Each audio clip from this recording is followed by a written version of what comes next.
Then why don't you just model for me? I'll just find some wonderful...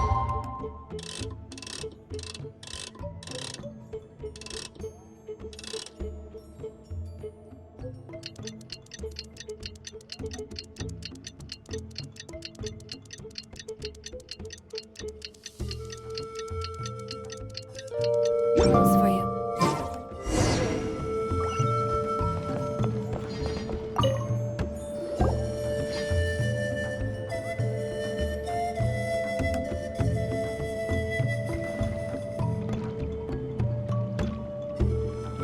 Hey everyone! Ah, Granny. You're back. So, no good news for me then? You saw right through me. The Traveler collected a lot of spirits, and I checked all of them one by one. None of them matches Leela's description. I figured.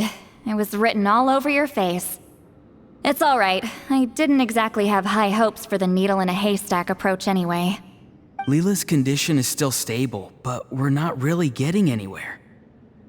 Well, luckily, I made some progress on my end. Leela's parents told me that he made a new friend recently, and apparently he's been out of the house for days at a time. On one occasion, they secretly followed him and saw him and his friend tinkering around with something at a camp. Yeah, some guy who goes by the name Kokuchu, dressed in what looked like Inazuman attire. Is this really all I'll need, Mr. Kokuchu? Based on my studies of the ancient texts, hypersensitivity is usually treated with desensitization therapy. So, I figure there's no reason it shouldn't work in reverse. Now, for a poor chap like yourself with no sensitivity to spirits whatsoever, you'll have to completely immerse yourself in spiritually rich substances for this to be effective. Is it risky? You're the spirit duffer, not me.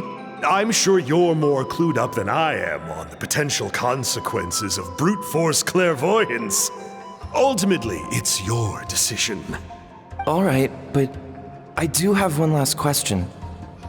People like me obviously don't have much clout in this tribe, so it's not like I can offer you much in return. You think I'm looking for a reward?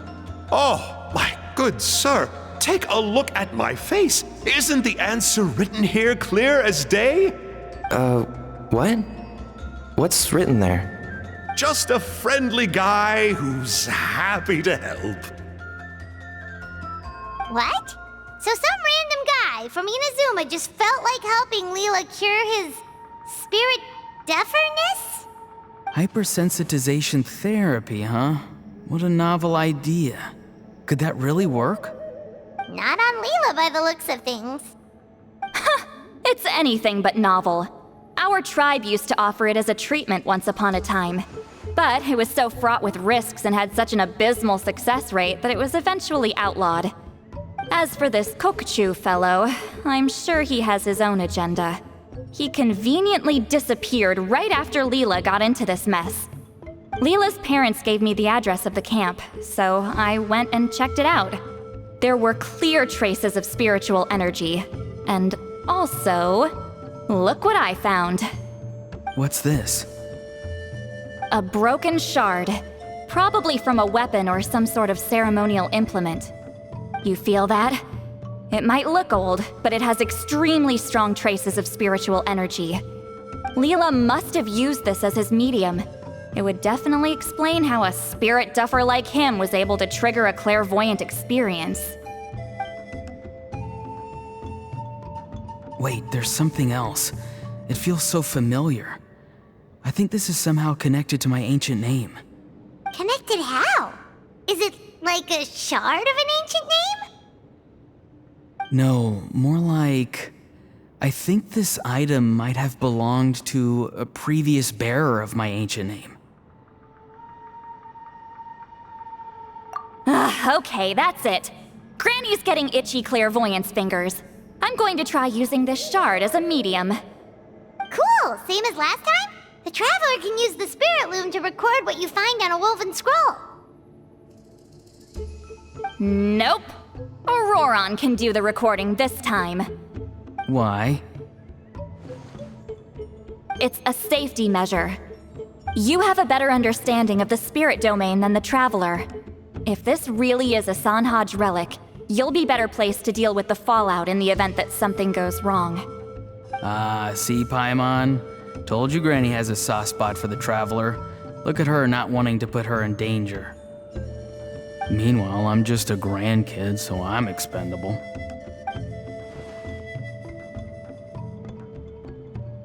Hey, what are you blabbing on about? Sorry, Granny. I'm ready now. Then let us begin.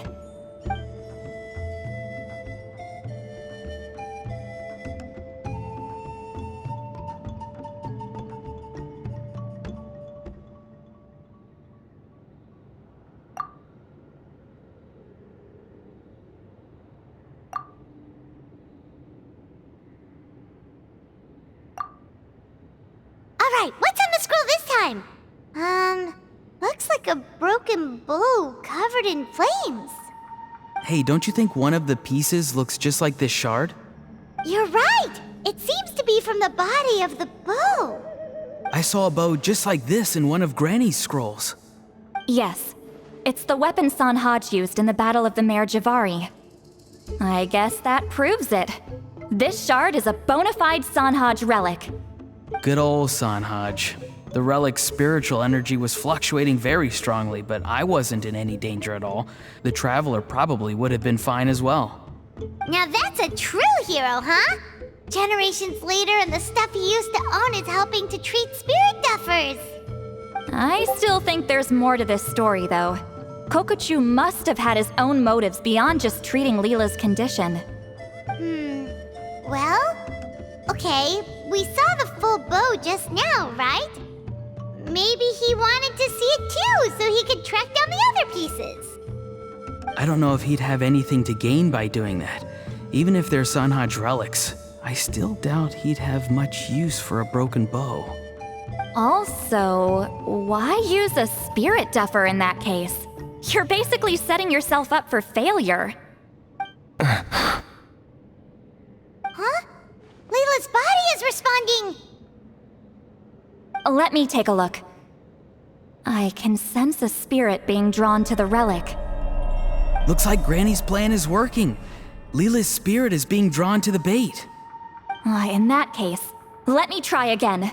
This time using both Leela's body and the shard as mediums. You can do it, Granny. I'm ready to go too. You got the itch too, huh? Plus, Auroron went last time. It's only fair to take it in turns. Fine by me. We know it's safe now, so you shouldn't have any problems.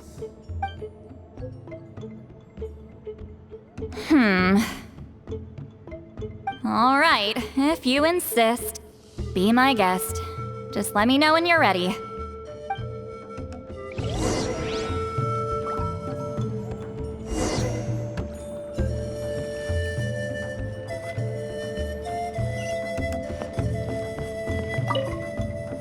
You ready?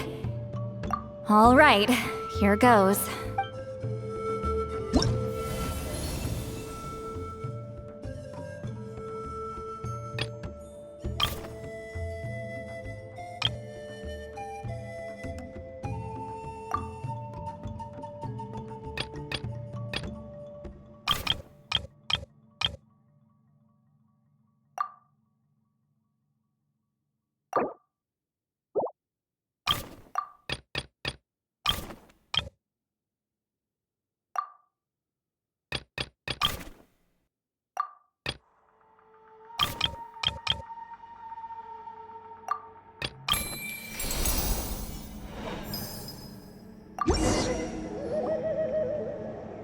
Another image has appeared. This one is a map. A map? Of where? Could it be the Mare Javari? The Mare Javari?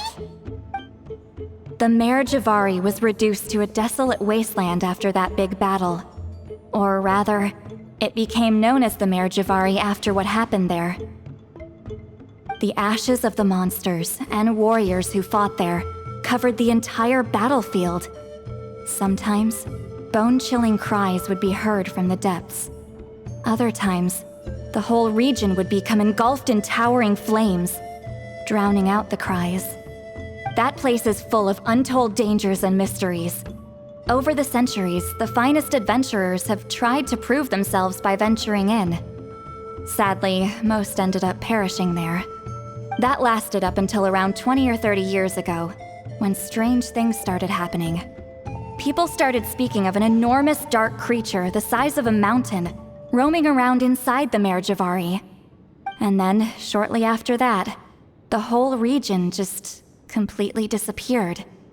Nobody knows how, but that infamously ominous place just vanished from the face of the world. What? How the heck? I know, right? Anyway, if I'm not mistaken, the place indicated on this map is where it used to be before it disappeared.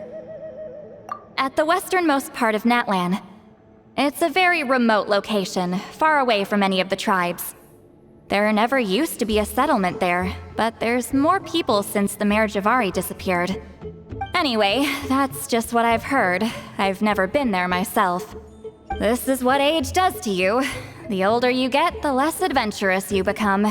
That's just an excuse. Granny's too lazy to take a trip that far away. Hold on a second. There's a spirit approaching the shard and the woven scroll. Oh, Leela's body is responding again! Quite a strong reaction this time. Does this mean what he was really seeking was the Mare Javari's location? I sense it too. There's a soul nearby. Almost a complete one. This is creeping Paimon out! Seems like the plan is working. So, can we just wake him up now? Not today.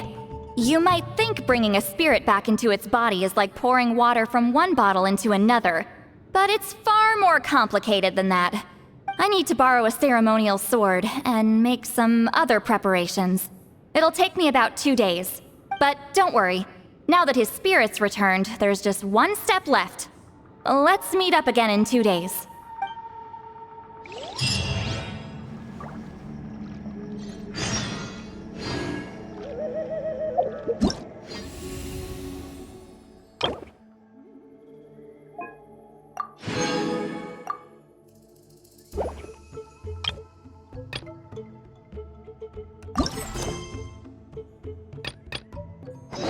It's up to me to decide who I want to be, and to cut my own path.